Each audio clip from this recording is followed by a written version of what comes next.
नमस्कार मेरे प्यारे किसान साथियों, मैं डॉक्टर विकास कुमार जीएम एग्रीकल्चर चैनल में आपका एक बार फिर से हार्दिक स्वागत करता हूं। आज हम बात करेंगे रूटावेटर के बारे में।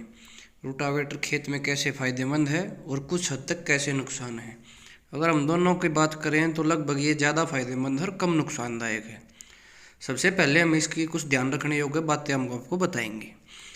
सबसे पहले जहाँ पे कंबाइन से धान कटा है वहाँ पे रूटावेटर का बुआरा कम कामयाब होता है, लेकिन जहाँ पे हाथ से कटाई हुई है या फिर जहाँ पे बीटी कॉटन लगी हुई थी वहाँ पे रूटावेटर से अगर आप गेहूँ की बुआई करते हैं तो वो बहुत ज़्यादा कामयाब है। लेकिन उसके कुछ ध्यान देखने योग्य बातें भी हैं जो मैं आपको अब बताऊंगा। तो सबसे पहले ध्यान देने योग्य बात है खेत में नमी। तो नमी की हम बात करें तो खेत ज़्यादा गीला नहीं होना चाहिए, क्योंकि अगर खेत ज़्यादा गीला है तो उसमें गेहूं का जमाव कम होगा। अगर फिर जमाव होता भी है तो वो गेहूं आराम आराम से पीला पड़ जाएगा। आपको भी पता है, अगर गेहूं एक बार पीला पड़ने पर हमारे फाइनल रिजल्ट में जो झाड़ है वो बहुत कम आता है।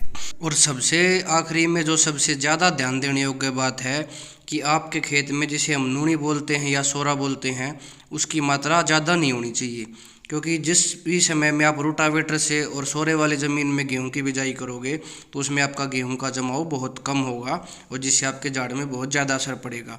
इसके लिए हम अलग से एक आगे वीडियो बनाएंगे कि सोरे वाले गेहूं ज़मीन में कैसे गेहूं की बुआई करें, किस समय करें और उसके लिए कौन सी अच्छी वैरायटी है। लेकिन इसमें सबसे ज़्यादा रूटावेटर जो फ़ायदा करता है, जिसे हम बोल सकते हैं कि रूटावेटर खेत के लिए किसी लाभदायक चीज़ से कम नहीं है, जो हमारी मिट्टी को सोना बना देता है।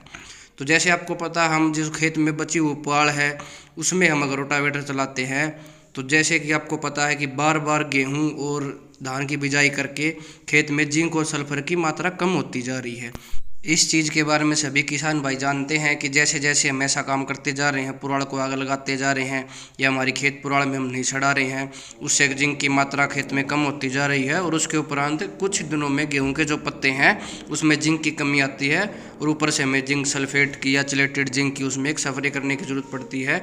या फिर कभी कभी ज़्यादा दिक्कत होने के कारण एक स्प्रे से काम नहीं चलता, हमें 2 या 3 स्प्रे 3 या 4 दिन के अंदर 5 दिन के अंदर रिपीट करने पड़ते हैं, जिससे क्या होता है हमारा खर्चा बढ़ता है और हमारे गेहूं का फुटावर भी रुक जाता है।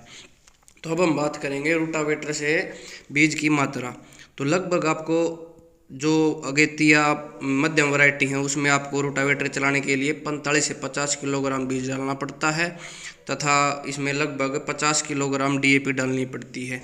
लेकिन जहाँ पे हल्के पानी यूज होते हैं, पानी 2 नंबर के हैं, वहाँ पे आप इसमें लगभग 60 किलो बीज डालना पड़ता है और 3 बैग सुपर के या फिर 1 बैग डीएपी का भी आप आराम से डाल सकते हैं।